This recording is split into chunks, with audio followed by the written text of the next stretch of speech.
Sacuudiyaankii xaaladdu jiq ayay ku tahay wallahi kadib markii xumaantooda la soo bandhigay ee laga metelay filimka loo yaqaan The Good Life si ay ceebtaas iskaga baabiyaan ayaa waxa ay bilaabeen inay wareystaan dadka Hindida ah ee hadda Sacuudiga ku sugan isla mar ahaantaana u shaqeeya Sacuudiyaanka ee ariga u raaca kan ayaa dhiiqacagaha la galay caalamkii oo dhan ay commentiga ugu daateen iyaga oo caynaya muxuu ninkani sameeyay waa Sacuudiyaan filimka The Good Life waa ogtihiin ninkii filimka metelay dhibaatada loo geystay iyo qisada filimka laga metelay waa wada ogtiin idin ka sheekeen maayo si uu ceebta u baabiyo ayaa ninka intuu keenay wuxuu weydiinayaa miyaan ku dhibaateena wax miyaan ku geysanaa noloshaadu soo juura ma ahan imisa sana ayaa Sacuudiga ka shaqeynaysa ninku wuxuu dhaaya 30 sana ayaa Sacuudiga ka shaqeynayay ubad baan ku dhalay waan shaqaystaa dhibaato leeyma geysta ayuu dhahaya balse wajigiisa ayaa wax kasta cadeynaya hadalka lagu dhawaaqa oo kaliya ta wax lagu ma eego dadku aqli iyo garaad bay leeyihiin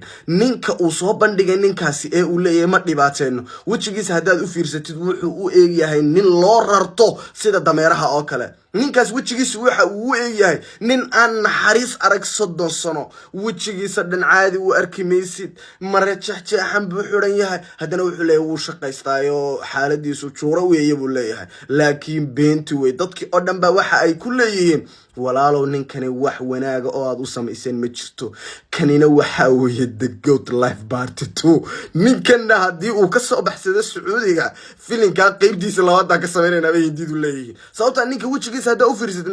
ma wanaag ba kaaga muuqda ninkan nin loo naxariisto miyaa kaaga muuqata Ilaahay baa ku dhar waa may kala jooga ninku u shaqeeyay bal fiir wajigiisa sidoo u eegyahay shaqaalihiisa la fiir sidoo u eegyahay mara jeexjeexan buu xiran yahay halkan caws baa kaga daatay maanta oo dhan bay caws ku rarayeen arigu maanta dharaacay ninka Sacuudiyaanka ah ee uu shaqeeyay waa ninka saa u xaragoonaya oo quruxda badan leh marka siday isku lahaayeen ceebta iska baabiya ayay dhiiqacagaha la sii galayaan wallahi waa midda kale Hindidaas way inoo hadasha hadaynu Soomaalida nahay dadka Soomaaliyeed ee dalka Sacuudiga ku nool sida loo dhibaateeyo wallahi oo billahi tallahi laga ma sheekeeyaan way gaalka caadiga ah futada alle ayaa kan naxariis badan ninka Sacuudiyaanka loo shaqeeyo Soomaali badanna waa dhibaateeyeen laakiin waxa Ilaahay uu inoo soo diray waxa weeye ninka Hindiga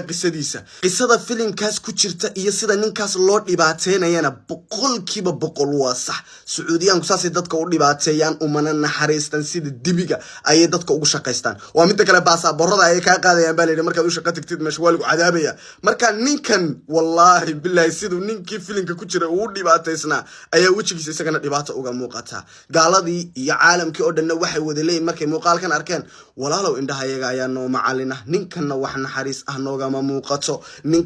muuqato ina si fiican u daryeeshaan ninkan ina ku shaqaysataan sidaad ugu shaqaysanaysan ninkii The Good Life ku jiray oo baa noo muuqata qaybtii labaad ee filimkaasna baartuugeedu uu soo socda Sacuudiga xaaladda jiq ku ah ninka bal u fiirsa adi ninkan nin si fiican u nool miyad u malaysaa adi mise